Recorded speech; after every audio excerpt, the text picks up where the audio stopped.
Dia memasukkan kapas ke mulutnya dan mengaduknya dengan lembut. Kemudian memasukkannya ke dalam stoples kecil. Cairan tak berwarna tiba-tiba berubah warna darah. Pria itu terlihat ketakutan. Dia tahu apa artinya ini. Dia buru-buru keluar dari toilet untuk mencari pramugari. Menyuruhnya untuk segera mengevakuasi semua penumpang di penerbangan ini. Kemudian bertanya apakah dia punya obat tidur atau obat penenang. Pramugari mengira pria ini bercanda dan menyuruhnya untuk tenang. Tetapi dia bersikeras lagi. Jika pramugari tidak melakukan apa yang dia katakan, semua penumpang dalam penerbangan ini harus mati. Saat dia berbicara, hidungnya berdarah. Pramugari pria di sebelahnya merasa gelisah. Dia menyuruh rekannya untuk melapornya ke kapten. Kemudian bantu pria ini menemukan obat penenang.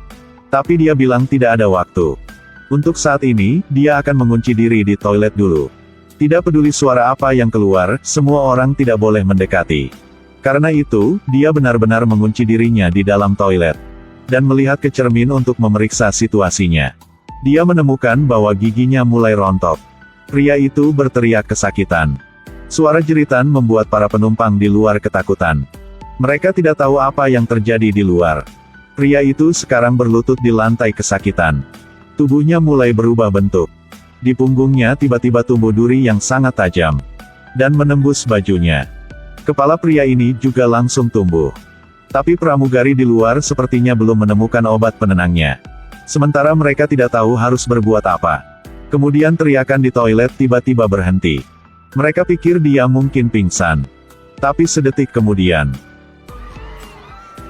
monster muncul di pesawat. Hal ini menyebabkan pesawat jatuh. Semua penumpang tewas. FBI dengan cepat tiba di tempat kejadian. Di bawah puing-puing ledakan, mereka menemukan mayat makhluk aneh, yang hanya melihat seluruh tubuhnya ditutupi duri. Kulitnya telah benar-benar terbakar. Dokter membawa mayat itu kembali ke laboratorium untuk penelitian. Dia menemukan bahwa meskipun penampilan monster ini cukup besar, tapi selain memiliki 4 rongga dada lagi, bagian tubuh lainnya persis seperti manusia. Dokter berpikir bahwa ini bisa menjadi monster yang bermutasi oleh manusia. Ana menyelidiki informasi semua penumpang di penerbangan dan menentukan bahwa monster itu adalah penumpang ini. Tetapi informasinya menunjukkan bahwa dia adalah karyawan bank dan tidak pernah memiliki catatan kriminal. Tapi dia memiliki adik laki-laki yang merupakan importir dan eksportir di Eropa. Demi mengklarifikasi penyebab mutasinya, FBI menemukan adik laki-laki pria itu. Adik laki-laki itu mengatakan dia adalah pengusaha yang baik, berspesialisasi dalam mengimpor dan mengekspor peralatan rumah tangga kelas atas, dan tidak pernah melanggar hukum. Tapi ketika Ana mengeluarkan gambar monster itu, dan mengatakan bahwa ini adalah saudaranya, wajah adik laki-laki itu tiba-tiba berubah. Dia sepertinya tahu alasannya. Tapi sepertinya tidak ada niat untuk memberitahu Ana. Meskipun mulut tidak berbicara, hatinya sangat jujur. Karena hidungnya mulai berdarah. Adik laki-laki mulai panik. Setelah itu, tubuhnya mulai kehilangan kendali. Apakah dia seperti saudaranya? Apakah dia akan mengubah tubuhnya sekarang? Pria itu tiba-tiba berdarah hidung. Ini bukan masalah sederhana. Karena dia akan berubah menjadi monster berduri seperti saudaranya. Dia memohon Ana untuk menyelamatkannya. Ana mencoba bertanya apa akar masalahnya. Sekarang dia tidak bisa membuka mulutnya. Ternyata kedua sepupu itu dikendalikan oleh seorang gangster di belakang. Keduanya terinfeksi virus. Bos gangster ingin memanfaatkan koneksi mereka, membantukan dia menemukan pelanggan untuk membeli virus ini, dan setuju untuk memberi mereka penawarnya setelah selesai. Tetapi fakta bahwa saudara laki-laki itu tiba-tiba bermutasi. Ditambah gejala saat ini di dalam tubuhnya. Dia baru sadar sekarang bahwa dia dan saudaranya tertipu. Jadi memutuskan untuk membantu FBI menangkap bos gangster itu. Dia membiarkan Ana berpura-pura menjadi pelanggan. Adik laki-laki itu kemudian menghubungi bos untuk mengatur lokasi perdagangan mereka.